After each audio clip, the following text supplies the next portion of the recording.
So today we'll cover three basic passive elements: resistors, inductor and capacitor. So we'll cover or try to understand the functionality of resistance individually, inductor individually and capacitor individually. But I've used the word passive element. I've used the word passive elements. So what is the difference between active and passive? That you have to first understand. So what is the difference? So the basic difference is these three components are called as a passive element. Why do we call them as a passive element? Because in order to operate the component itself or element itself, right? So let's say in order to operate the resistor or inductor or capacitor, we do not require external energy, or you can say in simply external supply to operate this component. For example, if we take another set of component like transistor or some ICs, now in that case, in order to operate that, we have to give external supply. External supply to make it functional. For example, in transistor, you might have heard that we have to give this external 12 or 5 volt.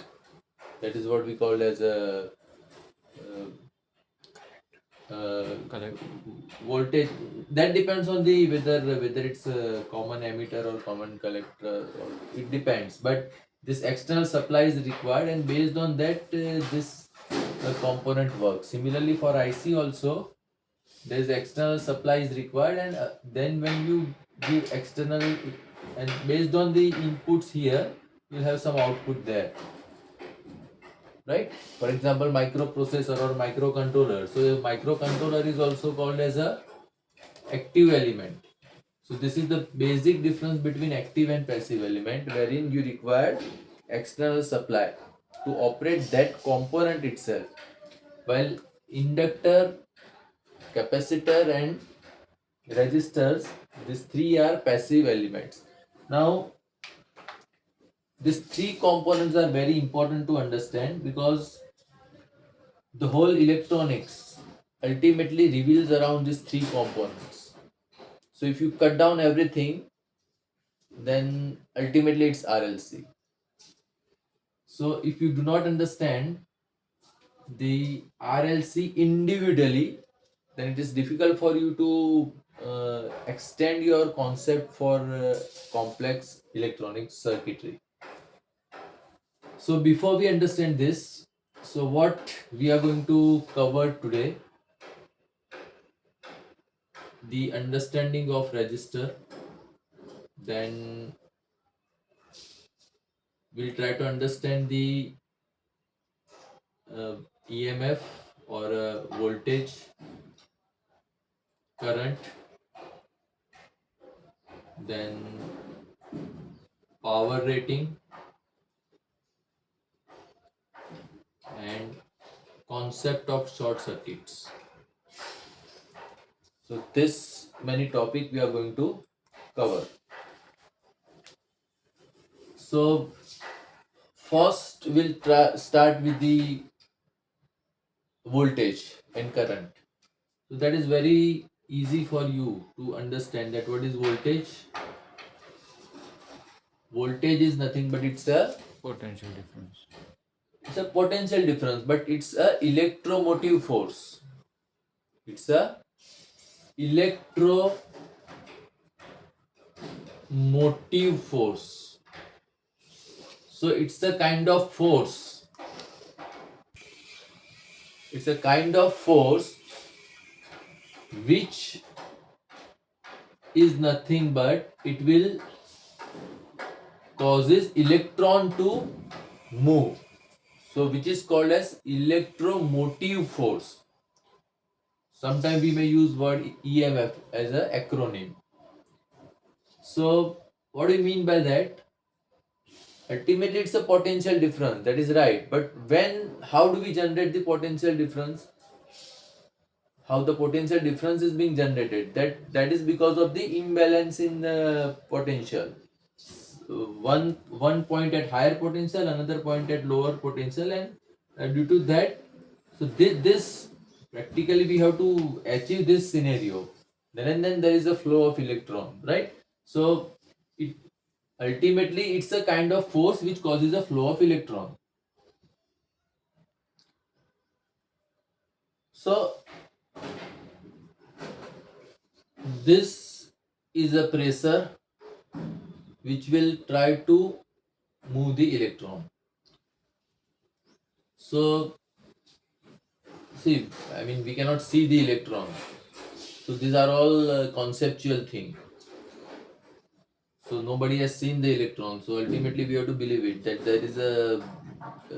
You have to visualize everything. So let us say we have a this kind of circuit. This is a EMF or a battery, or you can say a DC source. This is positive terminal. This is negative terminal, and conceptually what we are representing that electron flows from electron flows from this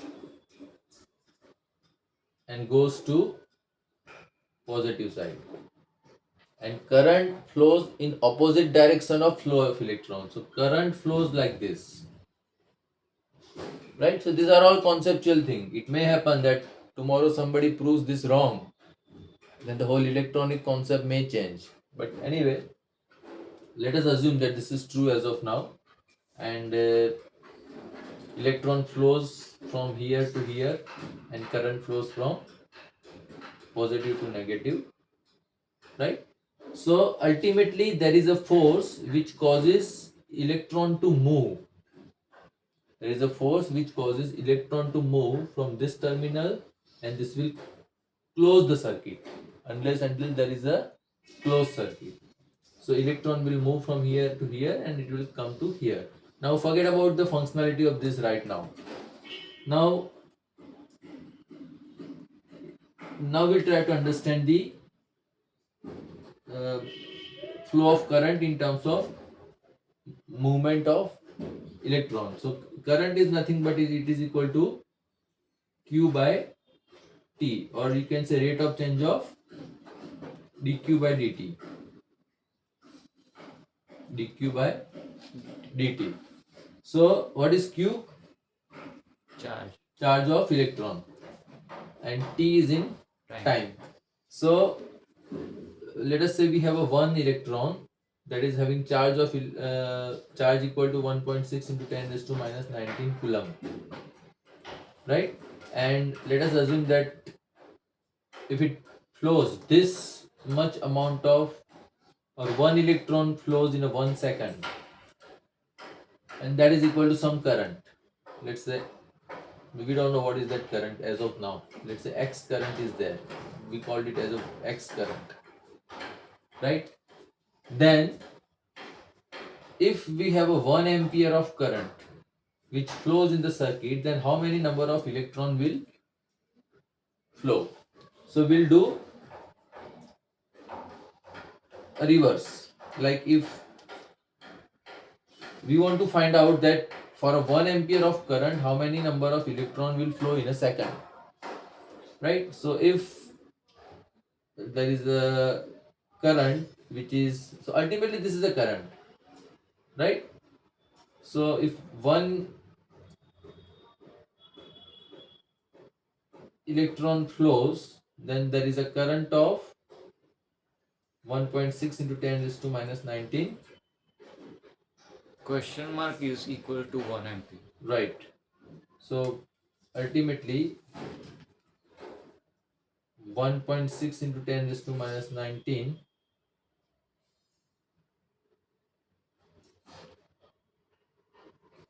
coulomb per second is equal to 1 electron flows.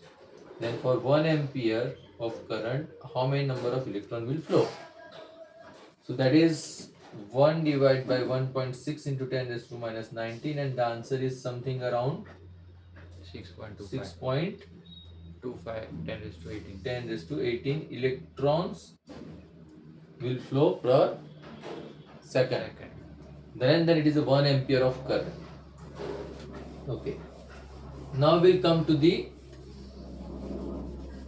So now till now we have understood that there is a flow of electron, and there is a ultimately, if whether you consider it as a potential difference or whether you consider that there is some mechanism which forces electron to move, then electron will move and the current flows in opposite direction of flow of electron, and electron flows. Now how the electron, when electron flows through any of the circuit or any of the component, how it will behave? So let us assume that we have a resistor, and we assume that this resistor,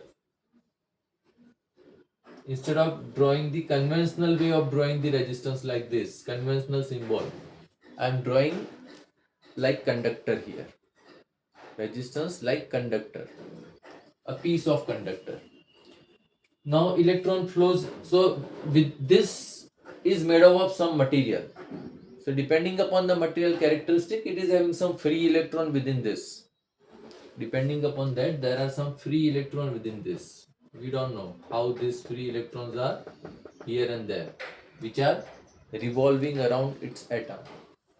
And the electron flows from here and will enter from here to here, right?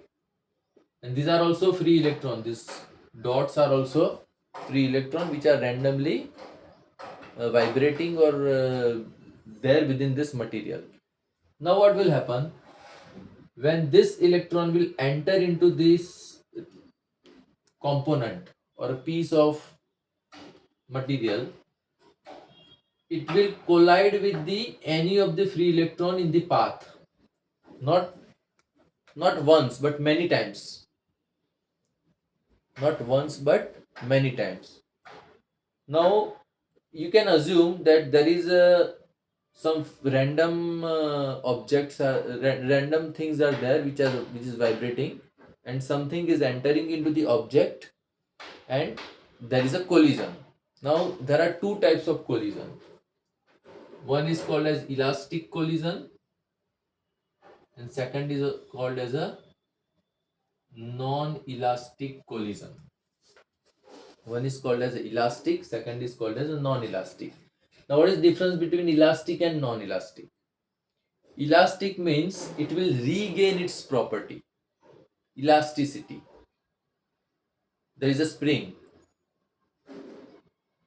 Now if you apply a force to this spring in either side, whether you pull it or push it, then its shape will change. But as and when you remove the force, it will come in original shape, right? So that is called as its elasticity property. It will not deform its shape. It will not deform its shape. That is because of the elasticity. Non-elastic means when you apply a force, it will deform its shape. Does this material deform its shapes? No. Then we are assuming, for our understanding, that there is a elastic collision. There is a elastic collision of. So whether it changes its shape? No. So can we say it's elasticity? So that is a question, whether it's elastic or non-elastic. But as per the rule, that in elastic collision, what happens? There is a conservation of kinetic energy, and in non-elastic there is a not conservation. not conservation of kinetic energy. So in the case of non-elastic collision, there are two possibilities. Either there is a deformation of shape, which is not happening here. So there is no deformation of shape is happening in this case, but there may be some another phenomenon which can happen. So what can happen? Number one, either it may generate some sound, peculiar sound, or it may generate some Heat. heat. So here sometime we may have some peculiar sound also and heat when current flows into the resistors, right? So we fall under this category, but without deformation. This is very important. Without deformation of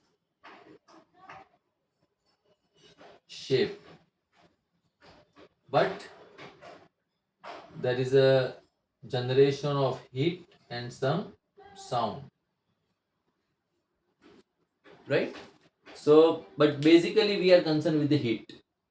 So this kinetic energy is converted into the form of heat when this electron collides with the free electron within the material, and it will come out of this. Then we don't know how many times it might have collided with the number of free electron. So it depends on how fast the electrons are moving, number one. If more number of the electrons are entering and leaving, so rate of electrons are more number of electrons are entering and leaving, so there is a chances of having more collision, which results into the, it will convert that kinetic energy into the heat energy. So if you touch this resistor, then you may feel, when current is flowing through the resistance, you may feel that there is a heat on the surface of the resistance. Clear? Okay. Now we'll replace this. So the most important is why there is a heat on the surface of the resistance, because of the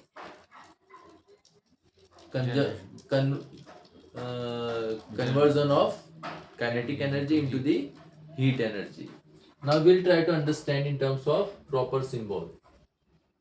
That is what working of the resistance.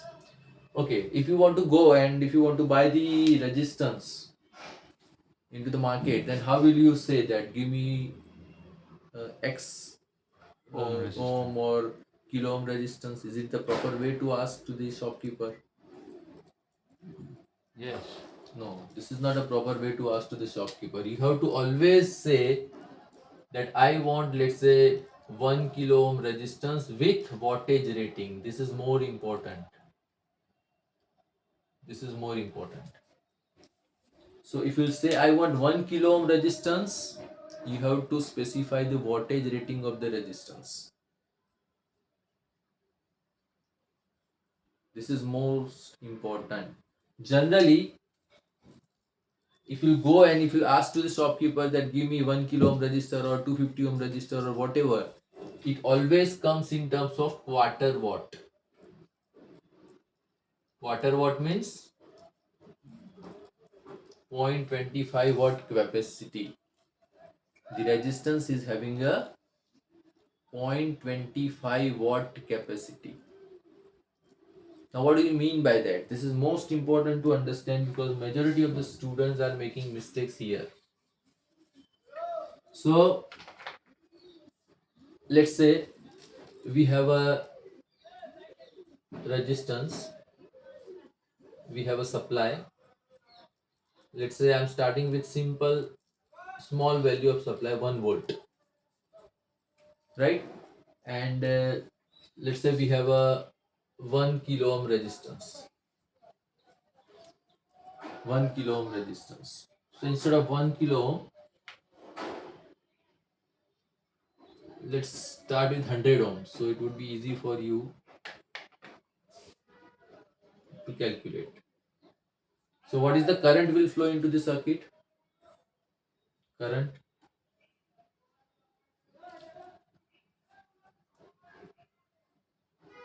what will the current? V by R. I by I. So voltage is 1 volt, resistance is 100, so 0.01 ampere, right? Now what is the power? Wattage. VI. It is I square into R. For this resistance it is I square into R into. R 100 So what is the value? You can calculate it. Fast. 0.01 0.01 You give me the proper answer. I don't know. 0.01. It's 10 raised to minus 2 square into 100. 10 raised to minus 4 into 100. 0.01 wattage. Watt. Is it less than 0.25? Yes. Right? So this circuit will work. Nothing will happen. Hmm. Nothing will Happen. happen. Now instead of 1 watt, if we'll make it 5 watt, what will happen? 0.05 Hmm? Okay, let us make it 20. 2 volt.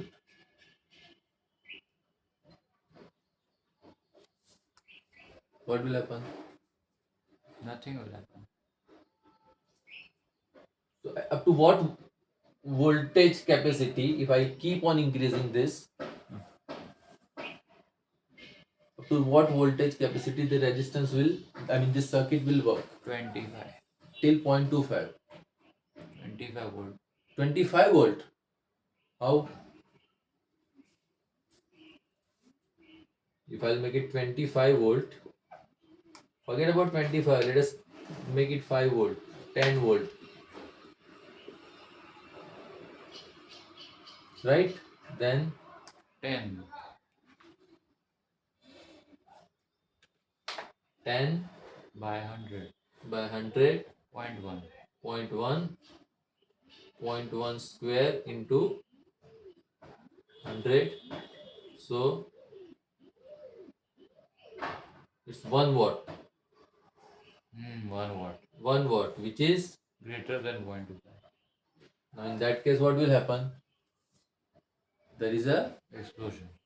this resistor will blow off, right? So we cannot give 10 volt to this resistance.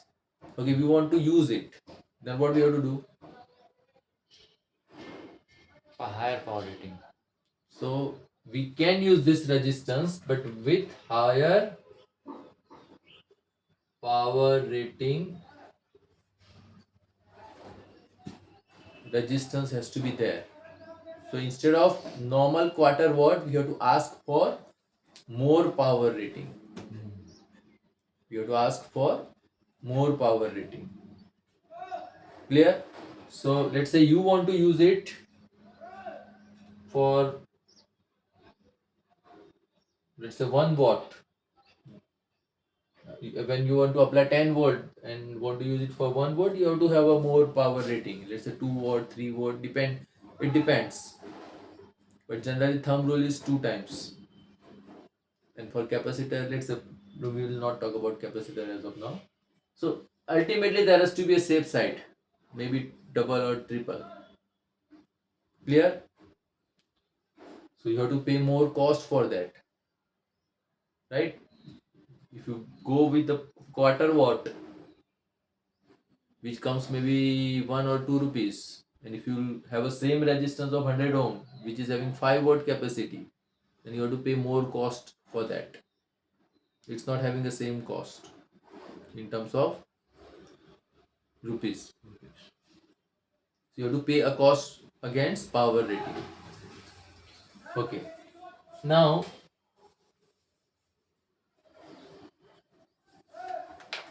I hope this is clear. Now we'll try to understand the concept of short circuit. Now similarly, this is also having the, Resistance. this is also having the wattage rating. This is also having a wattage rating for this source.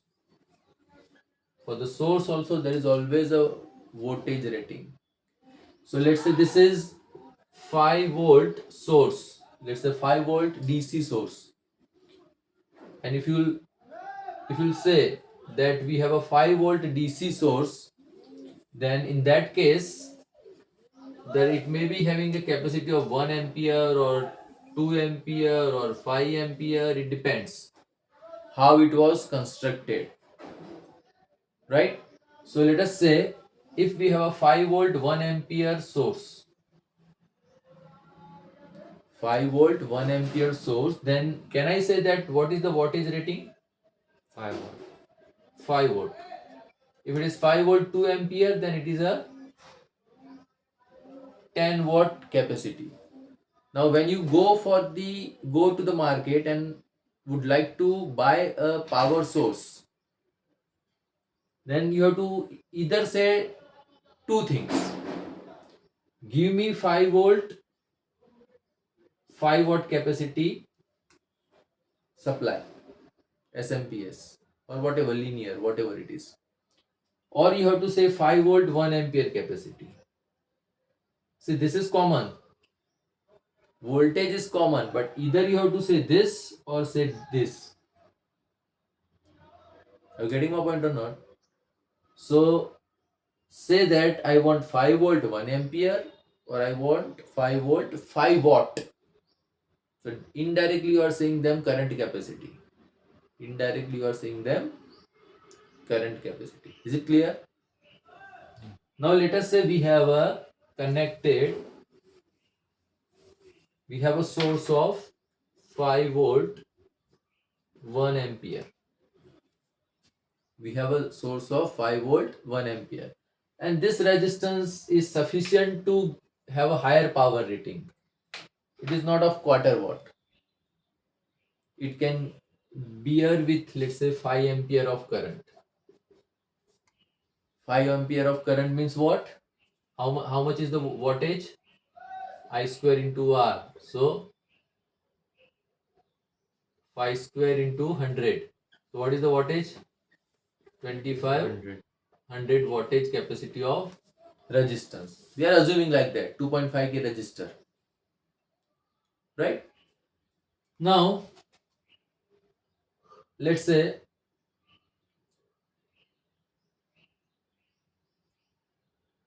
whatever resistance here we are connecting is having a high value of wattage rating. Now I am changing the resistance value. I am not changing the voltage of the resistance. What I am changing? Resistance value. Keeping in mind that my resistance is higher wattage. Got it? So let's say if I connect 100 ohm, then what will be my current? 5 divided by 100. So it is 0.05 ampere. The circuit will work without any problem. Assuming resistance is obeying higher wattage. Now, if I reduce to 10 ohm, what is the current? For 10 ohm, current will be 5 divided by 10, so 0.5 ampere. Now I'm again reducing the resistance to 1 ohm. What is the current? 5 ampere. Okay, no, forget it. I'm not directly going to 1 ohm. I'm going to, let's say, 4 ohms. So what is the current? 1.25. 1.25. 25. I don't know exact value, right? 1.25. What is the capacity of this source to give the current? 1 ampere. It is 1 ampere. How much you are drawing? 1.25. You are drawing 1.25. Will it give 1.25? No. Will it give 1.25? No. No. Answer is yes. It will But try to give the 1.25. But you will drain faster. No, listen. It is a electrically connected. It's not battery. So forget about drain. It will give 1.25, but at the cost of something. Heat. Listen, what will happen in that case? 1.25 is the required based on resistance of 4 ohms. Based on resistance of 4 ohms. Right? Now what will happen? V into I is power, that is wattage. Right? What was fixed? What? So 5 watt was fixed. Hmm. Voltage is also fixed and current is also fixed, assuming 1 ampere 5 volt. Then and then this is 5 wattage capacity. Now what you are doing? You are drawing more current. Hmm. So you are drawing V into 1.25 is equal to 5. So what would be the voltage? What is the voltage? You calculate it. I divided by Do it.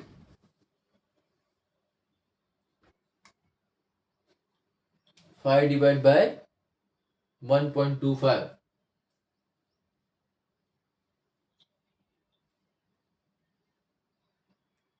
5 divided by 4. So voltage has reduced to 4. 4 instead of. So what has happened? What has happened? Voltage Voltage reduced, reduced. current Increase. increased. Now if you keep on drawing more current, Voltage will decrease. voltage will decrease. Now instead of let's say 4 ohms, if I'll have a 1 ohm, instead of 4 ohm, if I'll have 1 ohm, now in that case what will be my current? 5 divided by 1, so 5 ampere is my current. If my current is 5 ampere, what will be the voltage? 1. Voltage will become 1. 1 volt. So whenever you are using this kind of circuit and if you encounter with a problem that your voltage is reducing, you have to assume, you have to understand that there is either there is something short circuit is going to happen in the circuit, or some component is drawing more current than its rating. Some components are drawing more current than its rating. This is very very important when you diagnose a circuit. The moment your main source squeegees or try is reducing from its specified voltage, then what you have to assume? There is something problem in the circuit. Hmm. So you have to encounter, you have to find out what is the problem. Right? Now if this thing keep on increasing Voltage decreases substantially. and this thing will reduce to 0. so theoretically if this become infinite, current become infinite and voltage becomes 0, this Short circuit. this is called as a short circuit phenomenon. In that case, this will be at risk. And not only this, the whole circuit is on the risk along with this. So this will be damaged and we don't know this. I'm damn sure this will also damage. Clear? Any question? No. So we'll stop it.